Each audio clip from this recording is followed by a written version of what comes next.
Hello বন্ধুরা, আমার সালাম নিন। আসসালামু আলাইকুম। আশা করি আপনারা সবাই ভালো আছেন ইনশাল্লাহ, এবং আমার প্রত্যাশাও তাই। সেই সাথে আমার প্রীতি ও শুভেচ্ছা নিন। আজ এ পর্যায়ে যে বিষয়ে কথা বলবো তা হচ্ছে, পৃথিবীতে আজ পর্যন্ত যত যুদ্ধ হয়েছে সকল যুদ্ধেই ধ্বংস হয়েছে কল্পনারও অধিক। যুদ্ধে কোনো পক্ষ উপকৃত হয়েছে বলে মনে হয় না, এমনকি যে পক্ষ জয়ী হয়েছে সে পক্ষও না।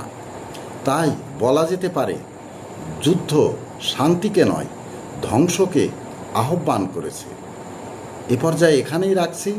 ততক্ষণ পর্যন্ত সবাই ভালো থাকুন, সুস্থ থাকুন এবং নিরাপদে থাকুন।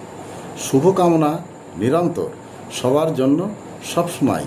ধন্যবাদ ফেসবুক মেটা, ধন্যবাদ সকল বন্ধু সহ সবাইকে। আবার দেখা হবে অন্য কোনো ভিডিওতে। আল্লাহ হাফেজ।